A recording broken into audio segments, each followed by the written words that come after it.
Hello student, इस video में हम डिस्कस करने वाले हैं about the different page replacement algorithms. जो मैंने बोला था आपको कि पेज रिप्लेसमेंट एल्गोरिदम के बारे में डिस्कस करेंगे हम। तो देखो, सबसे पहले तो हम समझ लेते हैं कि पेज रिप्लेसमेंट हमें क्यों करना पड़ता है। In an operating system that usage paging, ठीक है, जब हम पेजिंग का कंसेप्ट यूज़ करते हैं फॉर मेमोरी मैनेजमेंट, हम मेमोरी मैनेजमेंट के लिए पेजिंग का कंसेप्ट यूज़ करते हैं, a page replacement algorithm is needed. तब हमें पेज रिप्लेसमेंट एल्गोरिदम की ज़रूरत पड़ने वाली है। टू डिसाइड, क्यों पड़ने वाली है? To decide which page needs to be replaced when new page comes in. मतलब जब हम किसी लार्ज प्रोसेस को नंबर ऑफ पेजेस में डिवाइड करके रखेंगे, फिर पूरे के पूरे पेजेस तो हम रैम में स्टोर करके नहीं रख सकते, ठीक है। तो हम क्या करते हैं, जितने रिक्वायर्ड है उतने पेजेस वहाँ पे रखेंगे।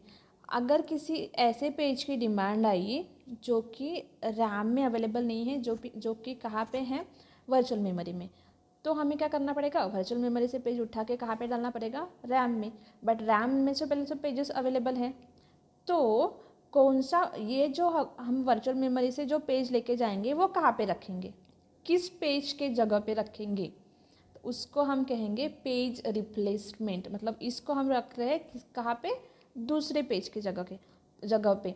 तो उस पेज को हम क्या करते हैं, रिप्लेस कर रहे हैं, उसको हम बोल रहे हैं पेज रिप्लेसमेंट एल्गोरिदम, क्योंकि उसकी डिफरेंट टेक्निक्स हैं।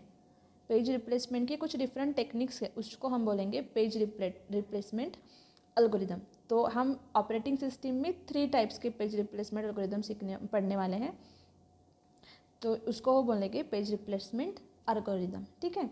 और इसकी ज़रूरत क्यों पड़ती है? Needed to decide which page needs to be replaced when new page comes in. नया पेज अगर हमें डालना है तो कौन सा पुराना पेज वहाँ से रिप्लेस करना है, ठीक है, उसके लिए हम इसको यूज़ करते हैं। अब देखो पेज फॉल्ट क्या होता है, which is very important term. यहाँ पे पेज फॉल्ट की ज़रूरत पड़ने वाली है। सो पेज फॉल्ट देखो, ए पेज फॉल्ट हैपन्स कब होता है?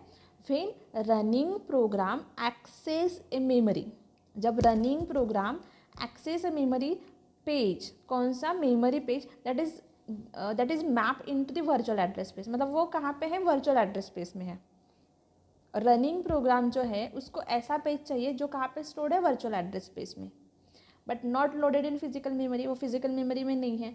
और जब एग्जीक्यूशन होता है प्रोसेस का, तो वो कहाँ से इन्फॉर्मेशन लेते हैं, कहाँ से डेटा फेच करते हैं, रैम से। बट पेज तो अवेलेबल है वर्चुअल मेमोरी में। तो क्या वहाँ पे क्या ऑकर होता है, page fault.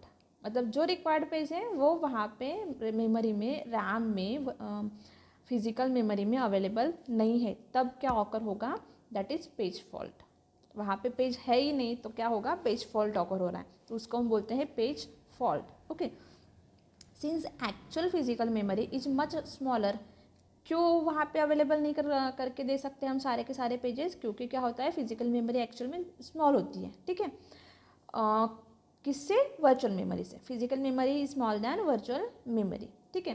Page faults happen, that's why page fault happens. In case of page fault, operating system might have replaced one of the existing page with the newly needed page.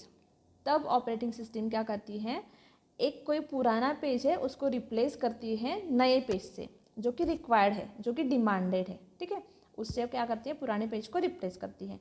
Different page replacement algorithms are there in operating system, ठीक है। वहाँ पे different page replacement algorithm हम use करेंगे इस situation में। तो सबसे पहला पेज रिप्लेसमेंट एल्गोरिदम है, that is FIFO, first in first out. आपने ये डेटा स्ट्रक्चर में पढ़ा होगा, फर्स्ट इन फर्स्ट आउट, ठीक है। सो ये है हमारा first page replacement algorithm. This is the simplest page replacement algorithm. In this algorithm the operating system keeps track of all pages in the memory in a Q. यहाँ पे क्या करती है ऑपरेटिंग सिस्टम, क्यू में pages को रखती है। आपको पता है क्यू क्या होता है, डेटा स्ट्रक्चर का क्यू, ठीक है। क्यू में हम क्या करते हैं, रियर से डेटा इंसर्ट करते हैं और फ्रंट से डेटा डिलीट करते हैं। मतलब जो सबसे पहले आ रहा है वो सबसे पहले डिलीट होगा, जो सेकंड आएगा वो सेकंड में डिलीट होगा, जो थर्ड आएगा जो थर्ड में डिलीट होगा, ठीक है। So first in first out, first in first out. तो यहाँ पे क्या हो रहा है, first in first out Q में। तो यहाँ पे भी हम क्यू का यूज़ करने वाले हैं for the page replacement algorithm. The oldest page is in the front of the Q. जो सबसे पहले आता है ना क्यू में, वो सबसे पहले होता है, ठीक है। सो ये ओल्डेस्ट होता है, फिर सेकंड पेज आया तो यहाँ पे रहेगा, थर्ड पेज आया तो यहाँ पे रहेगा, तो ये क्या हुआ, ओल्डेस्ट पेज। ठीक है, सो इसको जब भी नया पेज आएगा या फिर मतलब क्यू फुल है और नया पेज आया तो मैं कहाँ पे डालूँगी, यहाँ पे नहीं, ये जो पुराना वाला है इसको मैं रिमूव करूँगी और यहाँ पे मैं नया डालूँगी। ठीक है, सो क्या कर रहे हैं हम, सिलेक्ट कर रहे हैं पुराना वाला। किस पे डिपेंड है, फर्स्ट इन फर्स्ट आउट, जो पहले आया उसको पहले बाहर भेजते हैं, तो इसीलिए इसको कहते हैं first in first out page replacement algorithm. ठीक है, ये हमारे पास 7 पेजेस अवेलेबल है, तो मैं सातों में से कोई भी नहीं हटा सकती, राइट।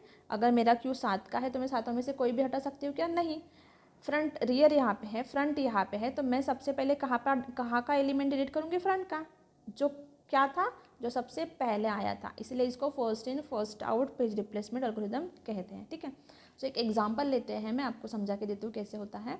देखो एक एग्जांपल है जिसमें हमारे पास कुछ पेजेस अवेलेबल है, दैट इज़ 1 3 0 3 5 6। ठीक है, ये हमारे पास एलिमेंट्स हैं। ठीक है, तो देखो क्या है, सबसे पहले हम क्या करते हैं, हमारे पास consider page reference string, page की जो स्ट्रिंग है ना वो है 1 3 0 3 5 6 इतनी है, और विथ 3 पेज फ्रेम्स, पेज की जो फ्रेम साइज़ है, ठीक है, वो जो पेज की फ्रेम साइज़ वो क्या है 1 2 एंड 3 फ्रेम का पेज।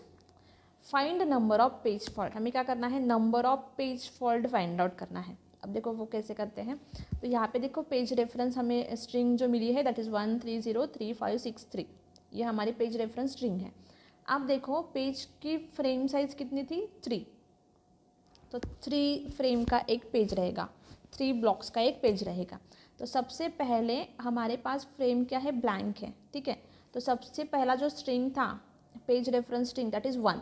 ओके, तो अभी तक तो मेमोरी में कुछ भी अवेलेबल नहीं है, तो सबसे पहला जो आया वो हो गया 1, फिर आया 3, तो यहाँ पे हो गया पेज फॉल्ट क्योंकि पेज तो अवेलेबल नहीं था, हमने अभी डाला है। फिर आया 3, यहाँ पे 3 भी अवेलेबल नहीं था, तो अगेन एक पेज फॉल्ट हो गया। फिर आया 0, सो अगेन एक पेज फॉल्ट। ठीक है, क्योंकि तीनों भी अवेलेबल नहीं थे, तो अभी पहले सिचुएशन में कितने पेज फॉल्ट आए, दैट इज़ 3 पेज फॉल्ट। अब देखो नेक्स्ट क्या आया, 3, नेक्स्ट क्या आया, नेक्स्ट रेफरेंस स्ट्रिंग कौन सा है, ये 3 आया।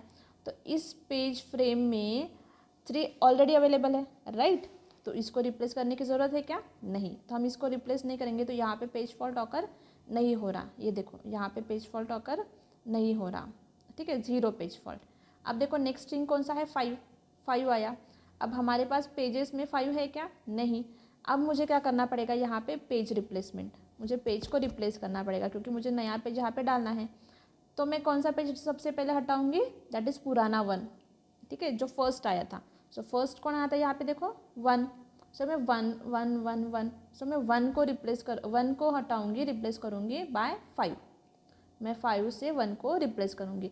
तो यहाँ पे अगेन एक पेज फॉल्ट हो रहा है, राइट, मुझे 5 चाहिए था बट है क्या 5, नहीं, तो यहाँ पे क्या हो रहा है, पेज फॉल्ट ऑकर हो रहा है। सो यहाँ पे देखो when 5 comes it is not available in memory so it replace the oldest page slot। ठीक है, और दैट इज़ 1, किसको रिप्लेस कर रहा है, 1 को, that is there is 1 page fault, तो यहाँ पे 1 पेज फॉल्ट अगेन ऑकर हुआ। फिर आया नेक्स्ट स्ट्रिंग है 6, तो यहाँ पे 6 भी अवेलेबल नहीं था। अब 6 मुझे रिमूव करना है, बट 6 के लिए मुझे कौन सा चाहिए, जो पहले एलिमेंट, जो पहले एक स्ट्रिंग आई थी, पेज आई थी, उसको मैं रिप्लेस करूँगी। ठीक है, तो सबसे पहले यहाँ पे देखो 5 3 और 0 है, तो कौन आया था, 5 तो अभी आया, फिर 3 और फिर 0, सो सबसे पहले कौन आया, 3 और 0 में से 3, तो अब मैं 3 को रिप्लेस करूँगी। तो यहाँ पे क्या देखो 3 को रिप्लेस किया हमने और 6 डाल दिया। सो 6 comes, it is also not available in memory so it replace the oldest page slot that is 3। ठीक है, अगेन 1 पेज फॉल्ट क्योंकि 6 तो अवेलेबल नहीं था, हमें रिप्लेस करना पड़ा, इसलिए अगेन 1 पेज फॉल्ट। फिर लास्ट में देखो, लास्ट में आया 3, अब 3 भी वहाँ पे अवेलेबल नहीं है, तो 3 को भी मुझे अगर वहाँ पे डालना है तो मुझे एक पेज को रिप्लेस करना पड़ेगा। अब देखो वहाँ पे अवेलेबल क्या क्या है, 0 6 एंड 5, और 5 तो अभी थोड़ी देर पहले आया था, फिर 6 तो अभी आया लेटेस्ट में, तो 6 और 5 को मैं रिप्लेस नहीं कर सकती क्योंकि ये नए हैं। फिर मैं किसको रिप्लेस करूँगी, 0 को, दैट इज़ पुराना 1। ठीक है, जो फर्स्ट आया था, 6 और 5 से पहले आया था, तो इसलिए मैं 0 को रिप्लेस करूँगी, फर्स्ट इन फर्स्ट आउट। ठीक है, तो 0 को रिप्लेस करेंगे हम 3 से, तो वहाँ पे अगेन एक पेज फॉल्ट ऑकर होगा। सो इस तरह से हम पेज फॉल्ट को काउंट कर रहे हैं। तो टोटल पेज फॉल्ट कितने हैं देखो, नीचे देखो, पहले इसमें हमने 130 डाला तो 3 पेज फॉल्ट, फिर 3 डाला तो वहाँ पे ऑलरेडी था तो नो पेज फॉल्ट, फिर हमने डाला 5 तो 5 हमने फिर से नया डाला था तो इसलिए वहाँ पे अगेन एक पेज फॉल्ट, फिर 6 डाला फिर पेज फॉल्ट, और फिर लास्ट में हमने 3 डाला तो अगेन पेज फॉल्ट। तो इस तरह से टोटल वहाँ पे 6 पेज फॉल्ट ऑकर हुए। ठीक है, तो हमें पेज फॉल्ट काउंट करने थे। तो इस तरह से हम करते हैं page replacement algorithm, that is first in first out. Next video में हम नेक्स्ट एल्गोरिथम देखेंगे। Thank you.